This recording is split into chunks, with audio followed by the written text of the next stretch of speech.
Donc, rebonjour. Moi, je vais rester dans le même continuum avec professeur Ouab et professeur Faroudi. Donc, moi, je vais parler de la place de la ventilation non invasive en péro-opératoire. Comme ça a été dit par professeur Faroudi, effectivement, la ventilation invasive, il s'impose lors de l'anesthésie générale. Donc, la plupart des patients, ils se font sous anesthésie générale et donc on a recours à la ventilation invasive. Et la gestion de cette ventilation invasive en péro-opératoire, il permet effectivement d'assurer le maximum de sécurité pour le patient et de diminuer le risque de complications respiratoires post-opératoires. Et bien sûr, en péro-opératoire, lors de la ventilation invasive, il faut respecter effectivement ces messages qui sont clairs, petit volume, INPEP et INFIO2 la plupart, ce qui va assurer une meilleure oxygénation. Maintenant, qu'en est-il de la ventilation non invasive en péro-opératoire? Bien sûr, on ne parle pas de post-opératoire, mais de la période péro-opératoire. Est-ce que la ventilation non invasive, il a une place pendant la période péro-opératoire? On sait très bien que pendant la période péro-opératoire, il y a trois phases. Il y a la phase préopératoire, il y a la phase opératoire, il y a la phase post-opératoire. Par analogie avec l'aviation, donc on a détecté que pendant la période péro-opératoire, il faut assurer des barrières de sécurité pour assurer le maximum de sécurité pour le patient.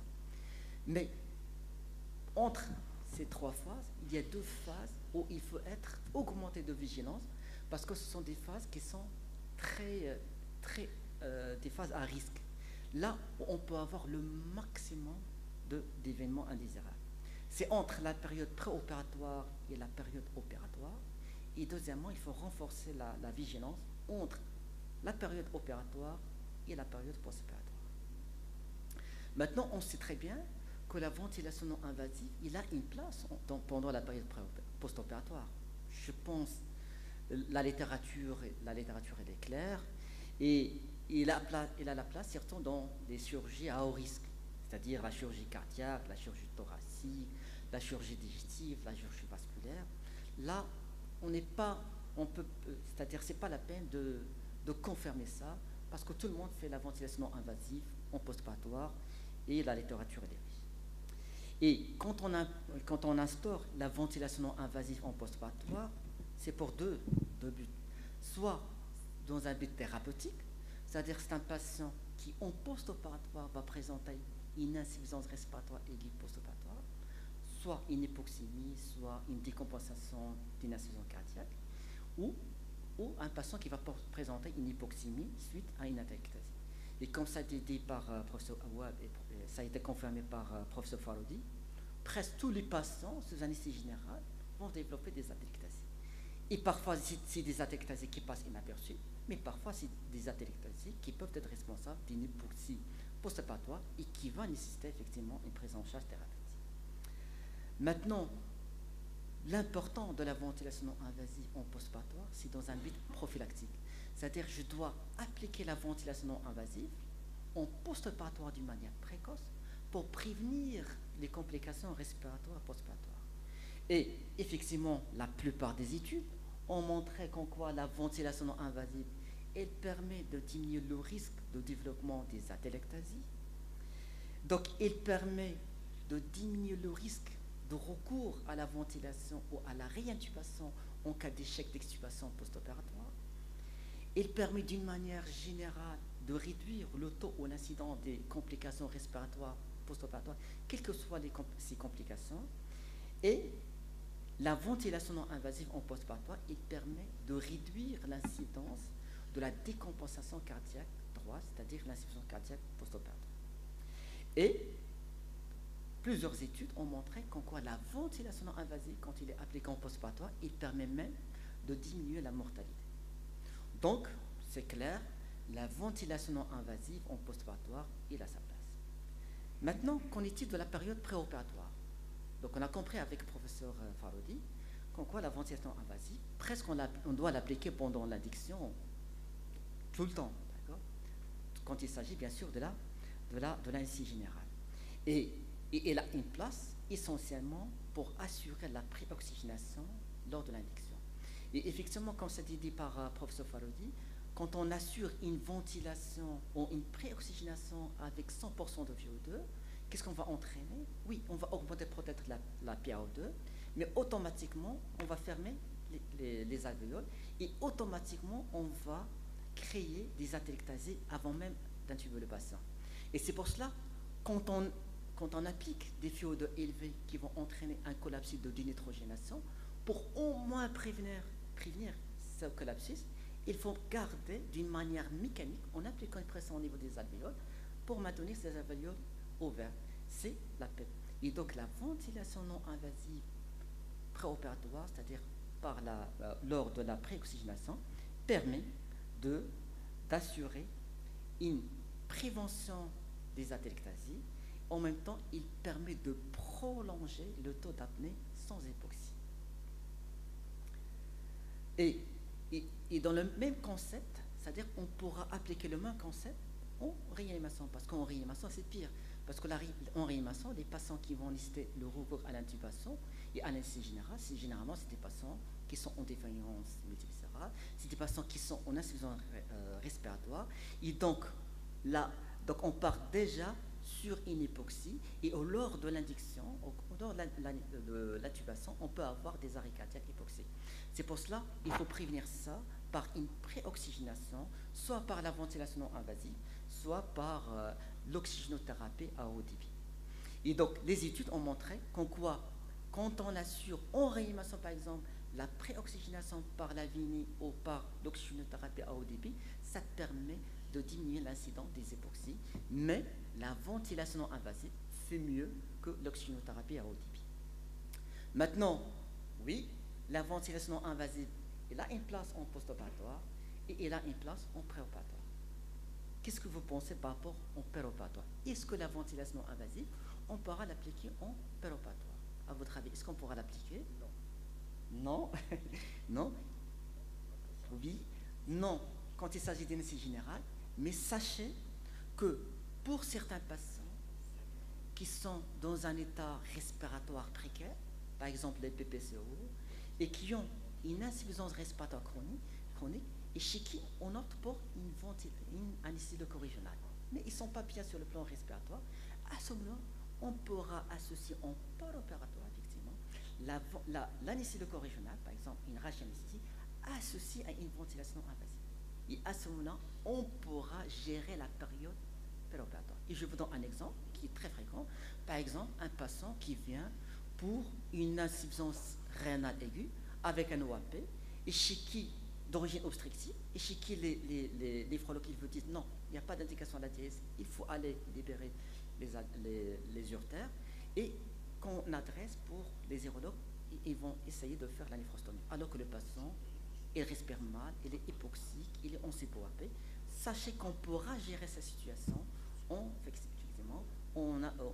appliquant la ventilation invasive. Et je donne un exemple aussi, par exemple, lors des coronaropathies chez les patients en insuffisance, lors de la coronarographie, pour les patients qui sont en insuffisance respiratoire chronique, ou lors d'un traitement endovasculaire pour les anévrismes de la haute abdominale.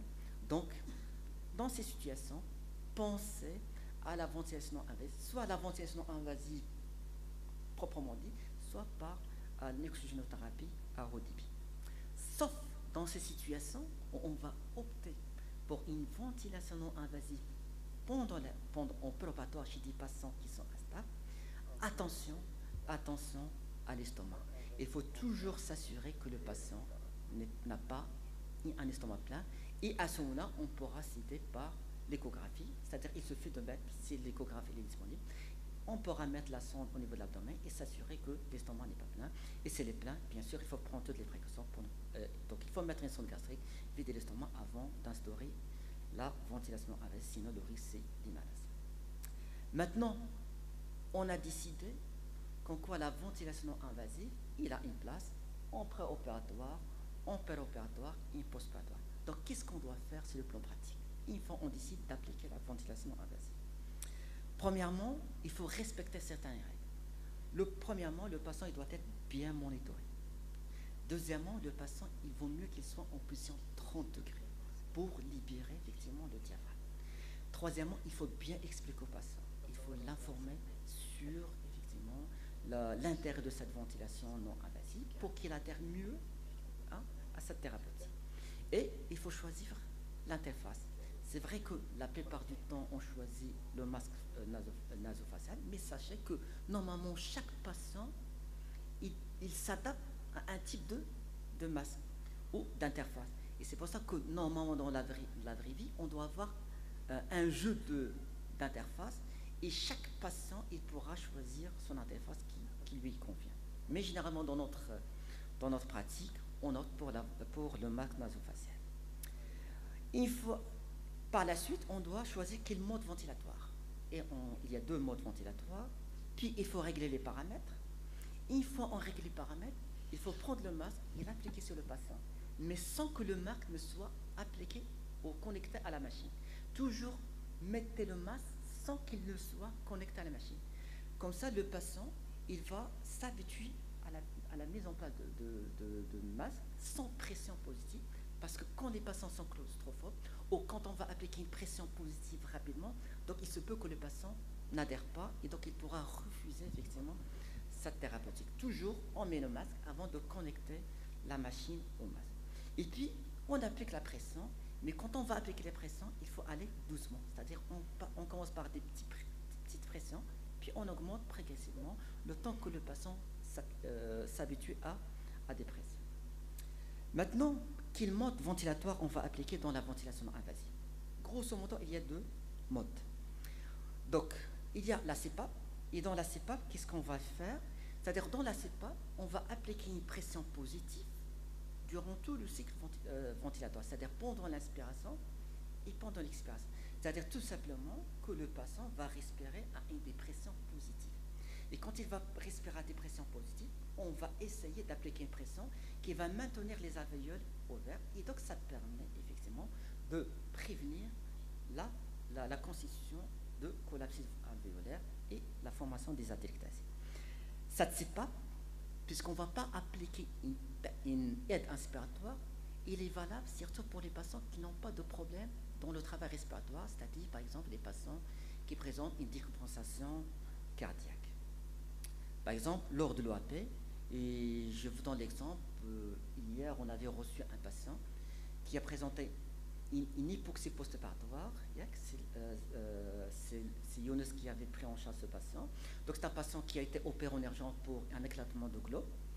C'est un patient cardiaque, il est venu en urgence, il a été opéré, puis à l'extubation, il a fait une hypoxie. Et quand on a vu que le patient il a présenté une insuffisance cardiaque, c'est-à-dire un OAP, par une décompensation cardiaque. Et donc, la meilleure façon pour gérer ce patient à côté des autres thérapeutiques, c'est la ventilation invasive. Et pour ce patient, on pourra appliquer la CPAP. Pourquoi? Parce que tout simplement, il faut augmenter la pression intrathoracique pour diminuer la post-chat ventricule gauche, et ça permet effectivement de soulager le patient. Le deuxième mode ventilatoire, c'est la ventilation spontanée avec aide inspiratoire, une PEP. Donc, sachez qu'en post-opératoire, les éléments qui dominent dans la période post-opératoire, il y a 2. Il y a le syndrome restrictif. Pourquoi? Parce que le patient, en périopératoire avec les atelectasies, il va perdre de volume. Donc, il y a un syndrome restrictif. Et deuxièmement, par le post-opératoire, certains dans les chirurgies avec la parotomie ombilicale, on peut avoir une dyskinésie diaphragmatique. Donc, finalement, les 2 éléments qui dominent en post-opératoire, c'est la perte de l'aération par l'installation de la atelectasie, et c'est la dysfonction diaphragmatique qui va augmenter le travail respiratoire. Et donc, ces 2 éléments, on doit les prendre en considération en post-opératoire, et c'est pour cela que, qu'est-ce qu'on doit faire? On va appliquer 2 armes. La première arme, c'est la PEP. Pourquoi? Parce que c'est la PEP qui va appliquer une pression téléexpiratoire, et c'est elle qui va maintenir les alvéoles ouverts, et c'est elle qui va lutter contre la désatelectasie. Et deuxièmement, il faut appliquer une aide inspiratoire. Pourquoi? Parce que c'est l'aide inspiratoire qui va assister le patient, et c'est elle qui va contrebalancer effectivement la dysfonction diaphragmatique. Donc les 2 éléments qui sortent forts dans la ventilation invasive en post-opératoire, c'est la PEP et bien sûr l'aide inspiratoire. Maintenant, pour appliquer les paramètres, et je reviens sur ce qui a été dit par François Farodi.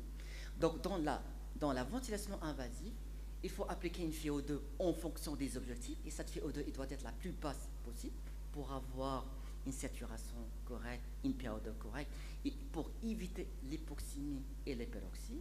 Deuxièmement, il faut choisir un trigger inspiratoire, c'est-à-dire le trigger inspiratoire, c'est-à-dire le seuil de déclenchement, c'est-à-dire que le patient il doit être capable de déclencher.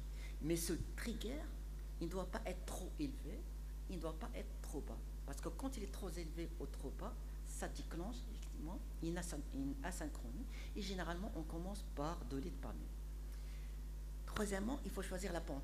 Comme ça a été dit par professeur Farodi, la pente, on doit la choisir en fonction du terrain et en fonction du contexte. Quand il y a un patient qui est obstructif, par exemple un PPCO, donc la pente, il doit être raide, c'est-à-dire que le patient, il doit recevoir plus ou moins le maximum de volume dans un temps plus ou moins réduit. C'est-à-dire, la pente, il ne doit pas être très douce. Par contre, pour les patients qui ont un syndrome restrictif, et c'est le cas dans la plupart des patients en post-opératoire, puisque le volume il est bas, donc on va essayer à ce que le patient reçoive un volume courant de manière très douce. Et donc la pente, il doit être douce, c'est-à-dire il doit être entre 100 et 200 millisecondes.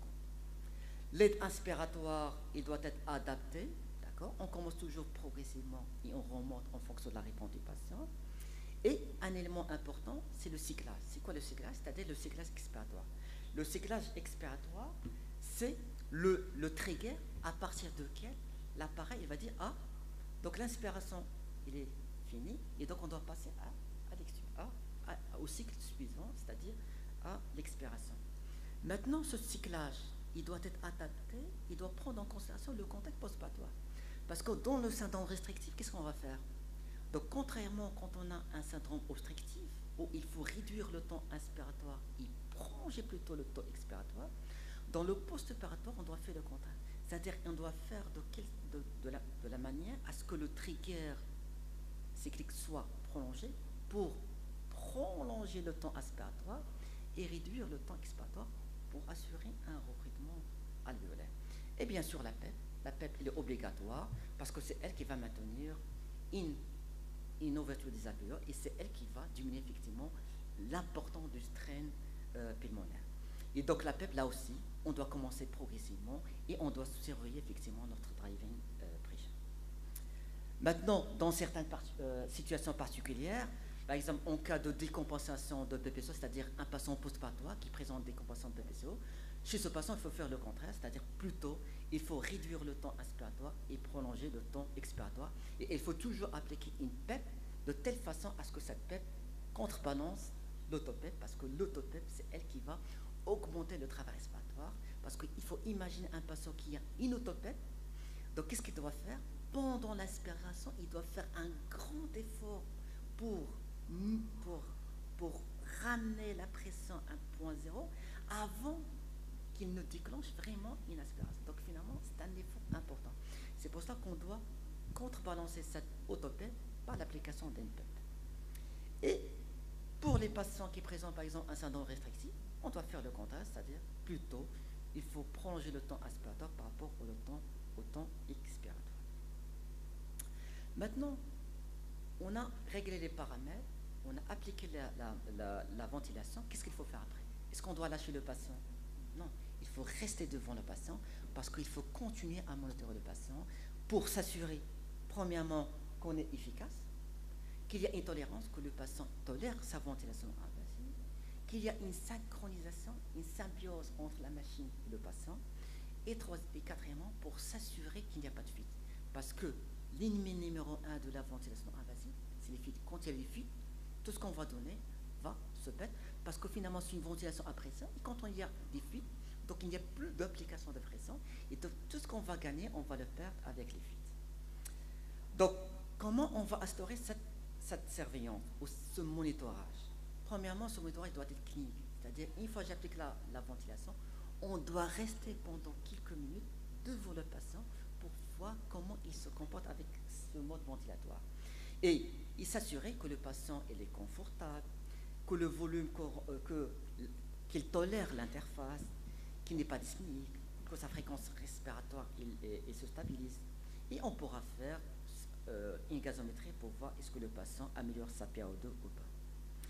Donc il faut instaurer une surveillance spirométrique, c'est-à-dire il faut vérifier la fréquence respiratoire, le volume courant inspiré, le volume courant expiré, parce que la différence entre les deux, il va calculer les fuites, le taux de fuite, et il faut surveiller les pressions et les fuites. Et bien sûr, à chaque fois qu'on instaure une ventilation non invasive, il faut toujours vérifier que le patient n'a pas une pression télexpiratoire, c'est-à-dire une autopep. Pourquoi? Parce que l'autopep, finalement, il traduit tout simplement une hyperinflation dynamique. Et quand est-ce que les patients vont faire une hyperinflation dynamique?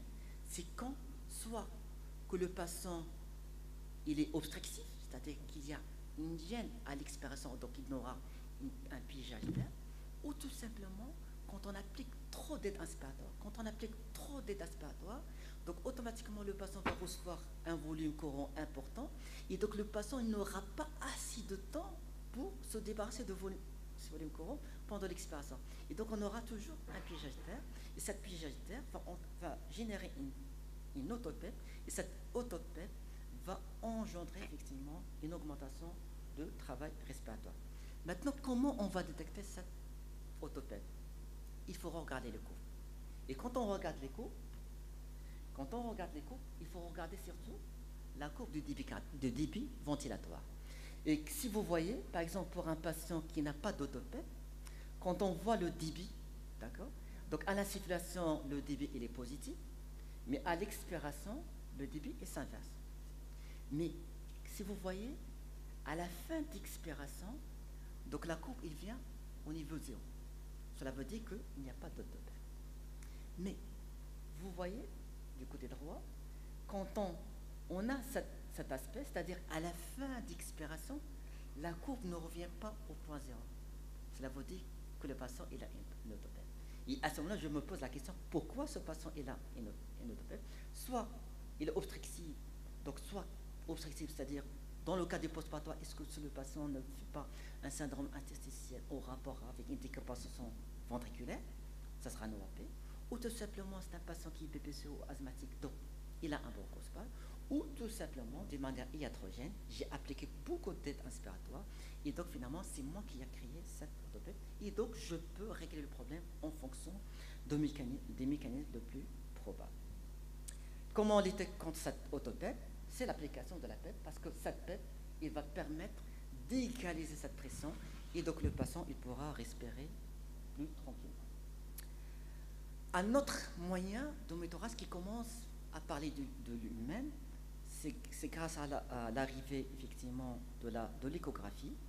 Et l'échographie, dernièrement, on commence à l'utiliser pour le monitorat, que ce soit pour la ventilation invasive en réanimation, que ce soit pour la ventilation non invasive en réanimation.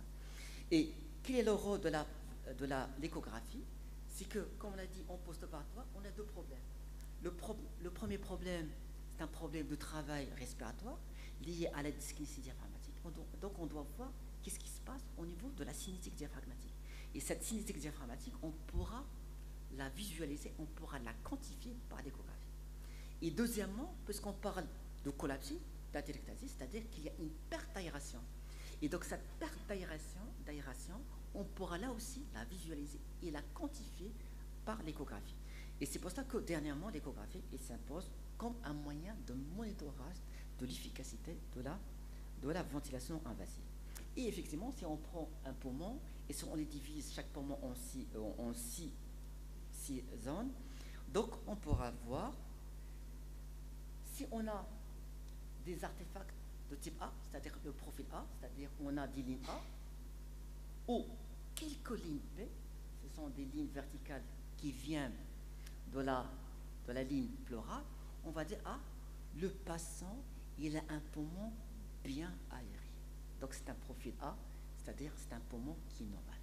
Probablement que le patient n'a pas de collapsis, ou s'il avait un collapsis, c'est-à-dire que je suis efficace sur le plan ventilatoire.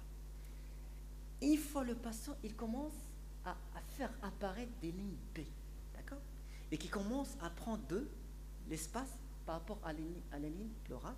Je veux dire, le patient, il commence à avoir une perte d'aération. C'est-à-dire qu'il y a du collatus. Et plus ces lignes B sont importantes, plus on va dire, ah, l'aération, la perte d'aération, elle est importante. Et finalement, quand le poumon il est plutôt hépatisé, on va dire, ah, le patient il a déjà perdu effectivement de l'aération, et ces situations, c'est très difficile à gérer. Et ça ne sera pas la ventilation invasive. Là, il faut appliquer plusieurs moyens, c'est-à-dire la position, la kinésithérapie, la fibroaspiration. Et donc, un deuxième point, c'est la sinusite diaphragmatique. Et les études ont montré qu'en quoi, quand on pourra visualiser l'épaississement diaphragmatique au cours de l'inspiration et de l'expiration. C'est-à-dire que je prends le diaphragme et je fais un temps mouvement. Et pendant ce temps mouvement, je vais voir l'épaississement du diaphragme pendant l'inspiration et l'expiration.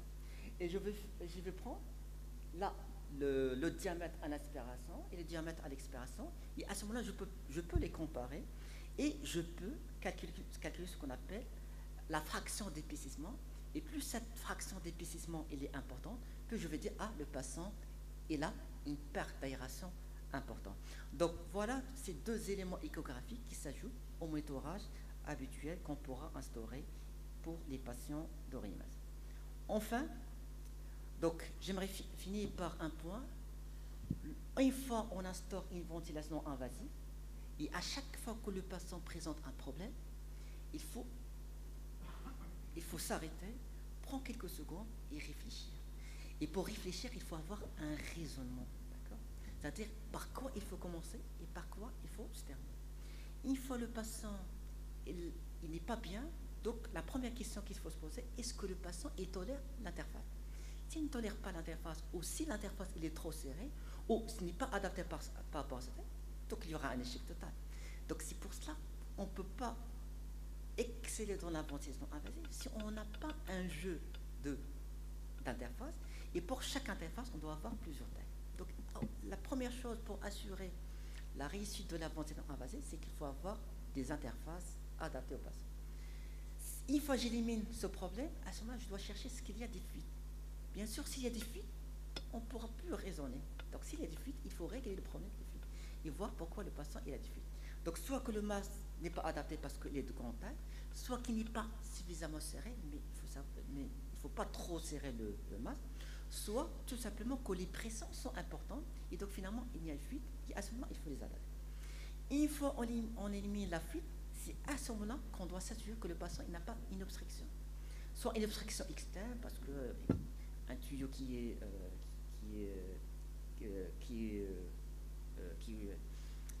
obstrué, ou un patient qui a un dentier, d'accord, on a peut faire attention, ou tout simplement le patient qui a une obstruction bronchique parce qu'il a un OAP ou il a une décompensation de l'épaisseur.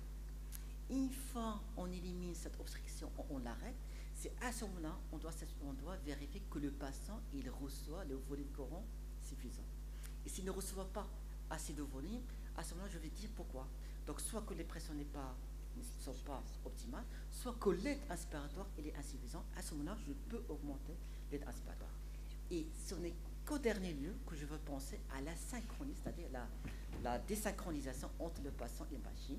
Et les étiologies en cas d'insynchronie sont nombreuses et donc on pourra éliminer une partie.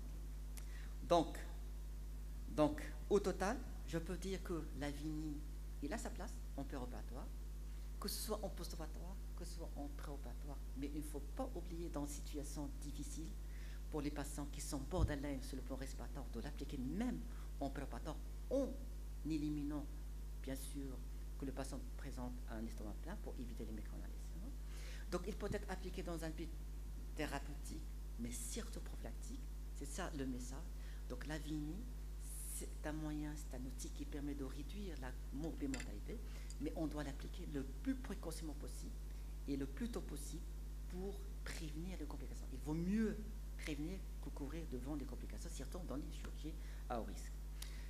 Il ne faut pas oublier que la VINI, ce n'est pas le médecin, c'est une équipe, c'est le patient, c'est l'équipement, c'est le médecin et surtout le paramédical, c'est-à-dire les infirmiers, parce que c'est les infirmiers qui vont accompagner le patient. Et bien sûr, il ne faut pas oublier, une fois que je l'applique, il faut assurer une surveillance et c'est l'intérêt de monitoring. Et merci pour votre attention.